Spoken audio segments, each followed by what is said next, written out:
हाँ तो बच्चों, अभी आपने क्या सीखा? अभी आपने सीखा क्रॉस प्रोडक्ट की बेसिक कंसेप्ट्स। क्रॉस प्रोडक्ट पहले कैसे किया जाता था और क्रॉस प्रोडक्ट अब कैसे करते हैं। अब हम सीखेंगे इसके इंपॉर्टेंट पॉइंट्स, और इसके 5-6 इंपॉर्टेंट पॉइंट्स हैं, उनको समझ जाओगे। क्रॉस प्रोडक्ट भी खत्म हो जाएगा और 2022 के लिए वेक्टर भी खत्म हो जाएगा। वेक्टर में स्केलर ट्रिपल प्रोडक्ट रिड्यूस कर दिया गया इस साल, इसलिए स्केलर ट्रिपल प्रोडक्ट का वीडियो इस साल आप लोगों के लिए अवेलेबल नहीं हो पाएगा। सिंपल सा टॉपिक था वो। अब यहां आ जाओ, अब आगे पढ़ाते हैं। हेडिंग डाल दो सम इंपोर्टेंट पॉइंट्स। कुछ इंपोर्टेंट पॉइंट्स अब जानते हैं जिनके आधार पे हम स्टेटमेंट टाइप के क्वेश्चंस या क्रॉस प्रोडक्ट के क्वेश्चंस को सॉल्व करने की कोशिश करेंगे। अब हम देखेंगे सम इंपोर्टेंट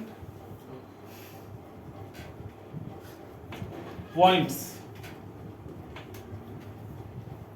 अंडरलाइन कर देते हैं इसको, आप भी कर दोगे अपनी कॉपी में। ओके, सबसे पहला पॉइंट देखो, जो हमने सीख लिया कि अगर हम ए क्रॉस ए करेंगे तो 0 हो जाएगा। क्यों? क्योंकि दो सेम वेक्टर के बीच में या तो जीरो का ही एंगल बनेगा, और इसमें क्या होता है, साइन थीटा आता है। साइन 0 0 होगा और पूरे को 0 कर देगा। लेकिन अगर दो सेम वेक्टर ना हो, अगर मान लो a cross b is equal to 0 आ गया, अब दिमाग लगाओ।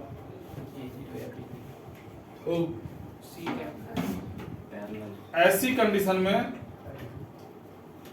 या तो a 0 होगा या फिर b 0 होगा या फिर पैरेलल, या b 0 होगा या a पैरेलल होगा b के। अगर आप इसी बात को डिटर्मिनेंट की प्रॉपर्टी से जोड़ के देख लो तो ये हमेशा के लिए याद हो जाएगा। जब हम मान लो a क्रॉस b करते हैं तो सबसे ऊपर हम ij के लिखते हैं, उसके बाद a का डायरेक्शन, फिर b का डायरेक्शन। मान लो a वेक्टर 0 हो गया तो यहाँ पे 0 0 0 लिखोगे, नीचे कुछ भी लिख दो, स्टार हैश कुछ भी लिख दो। और तुमने डिटर्मिनेंट में ये पढ़ा होगा कि किसी भी डिटर्मिनेंट का जब एक रो पूरा 0 हो तो उसकी वैल्यू 0 होती है। इसका मतलब क्या हुआ कि अगर एक भी वेक्टर 0 हो गया, a 0 हो गया या b 0 हो गया, तो a क्रॉस b 0 हो जाएगा।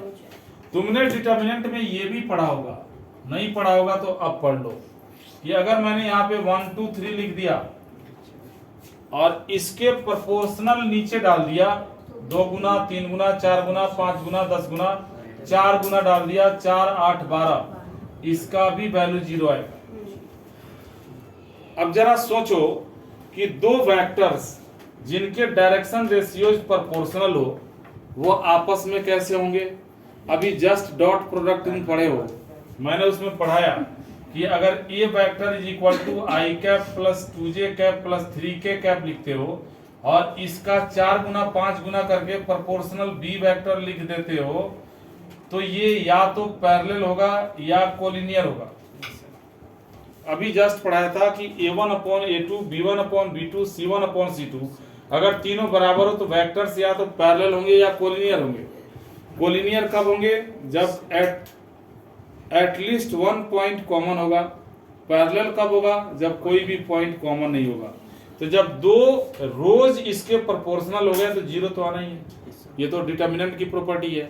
और इससे भी साबित हो रहा है कि ऐसी कंडीशन में अगर a वेक्टर और b वेक्टर 0 वेक्टर नहीं है, दैट मीन्स ये दोनों आपस में क्या हैं?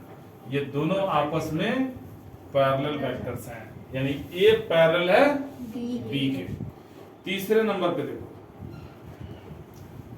a क्रॉस b जस्ट पता चला कि बराबर नहीं है b क्रॉस a के। इस बात को आप बोलोगे a vector and b vector doesn't commute means commutative like just नहीं करेगा, एग्जिस्ट नहीं करेगा। यानी जैसे डॉट प्रोडक्ट में होता था कि a dot b b dot a के बराबर हो जाता था, क्रॉस प्रोडक्ट में ऐसा नहीं होगा। A cross B B cross A के बराबर नहीं होगा, यानी कम्यूटेटिव लॉ एग्जिस्ट नहीं करेगा। हाँ ठीक है, A cross B B cross A के बराबर नहीं होगा। कितने का अंतर होगा भाई? सिर्फ डायरेक्शन का अंतर होगा। ए क्रॉस बी करोगे डायरेक्शन अपवर्ड हो गया, B cross A direction downward हो गया। ये आपको आपके फिजिक्स वाले टीचर पढ़ाते होंगे। टॉर्क, मोमेंटम, कि एक गेट को तुम खींचते हो, खोलते हो, ताकत लगाते हो, यहाँ से फोर्स लगा के खींचते हो, रिजल्टेंट ऊपर की तरफ होता है। ये फिजिक्स वाले टीचर बताते हैं। तो जब आप एंटी क्लॉकवाइज डायरेक्शन में खींचोगे ऊपर की तरफ, क्लॉकवाइज नीचे की तरफ, बस डायरेक्शन का अंतर होता है, माइनस का अंतर होता है।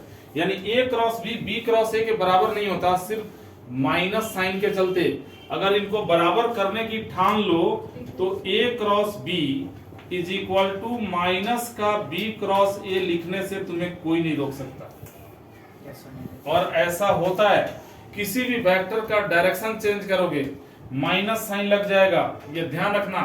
P क्रॉस Q को अगर Q क्रॉस P लिखोगे बाहर माइनस साइन लग जाएगा। तीसरे नंबर, चौथे नंबर पे आ जाओ।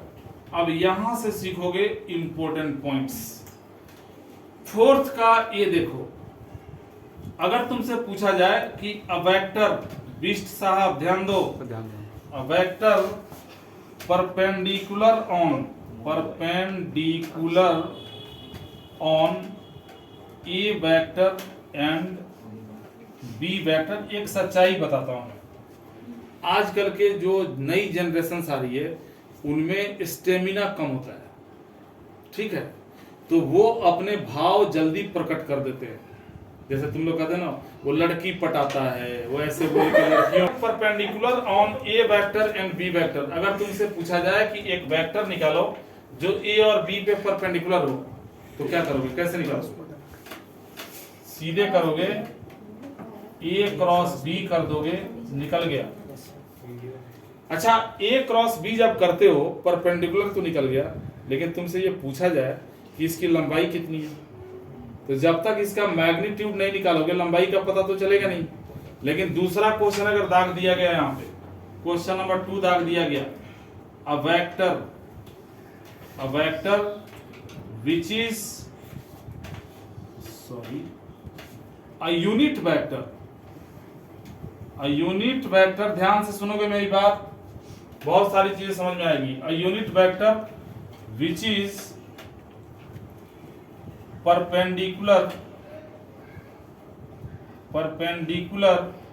On A vector and B vector is.